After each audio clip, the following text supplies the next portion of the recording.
The summer of 1939 was one of the most beautiful in European memory, yet beneath the surface of a continent still recovering from the Great War, the gears of a new and more terrible conflict were grinding into motion.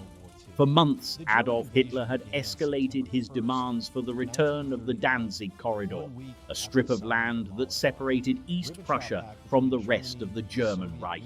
As August drew to a close, the diplomatic masks fell away.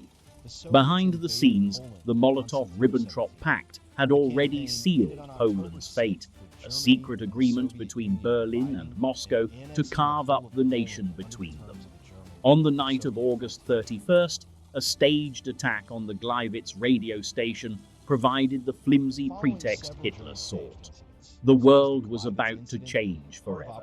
At 4:45 a.m. on September the 1st, the aging German pre-dreadnought battleship Schleswig-Holstein, ostensibly on a friendly visit to the free city of Danzig, opened fire on the Polish military transit depot at Westerplatte.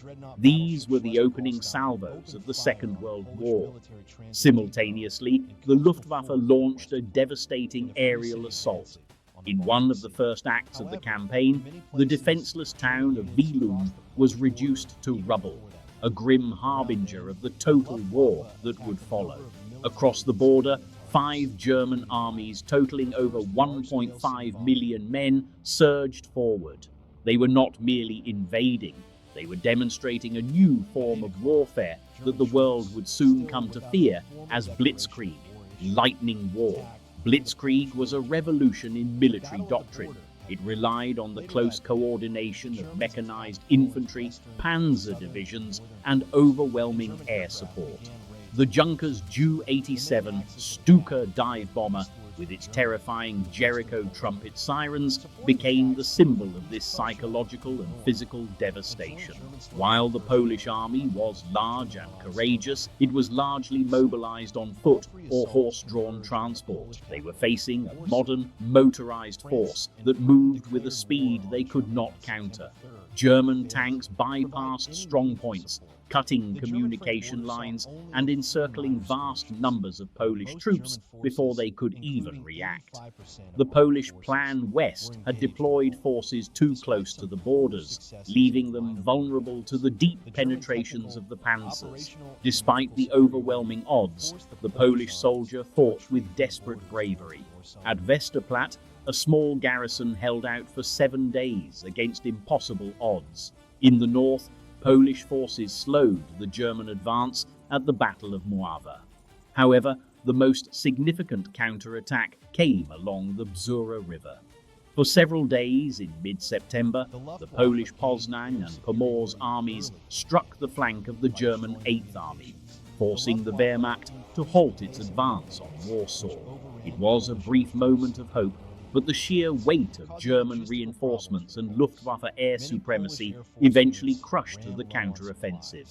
The Polish forces were pushed back toward the capital, and the ring around Warsaw began to tighten. On September the 3rd, Great Britain and France had declared war on Germany, but for the Poles, the promised Second Front in the west remained a distant hope. Then, on September the 17th, the final blow fell.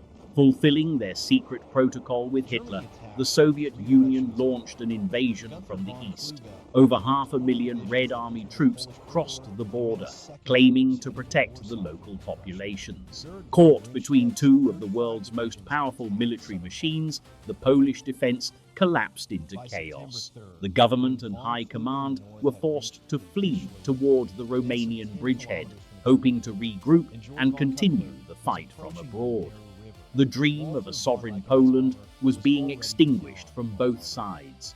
Warsaw became the final symbol of resistance.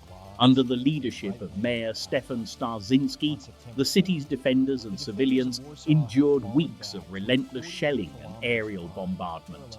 On September the 25th, known as Black Monday, the Luftwaffe launched a massive raid involving over 1,100 aircraft. With no water, no food, and no hope of relief, the city finally capitulated on September 28th.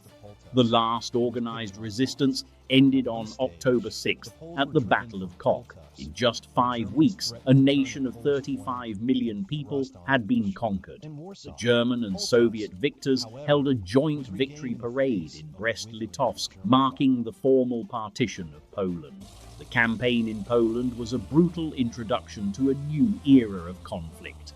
It proved that the old rules of war no longer applied. For Germany, it was a triumph that validated Hitler's military gambles. For Poland, it was the beginning of a long and dark occupation that would see some of the worst atrocities in human history.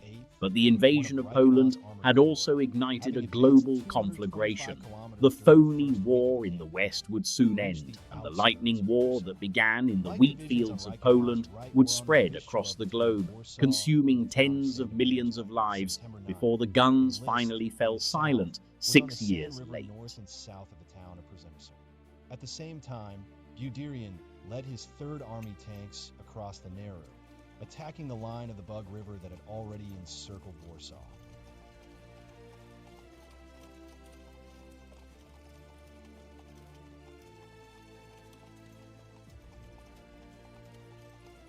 All of the German armies made progress in fulfilling their parts of the plan. The Polish armies split up into uncoordinated fragments, some of which were retreating while others were launching disjointed attacks on the nearest German colony.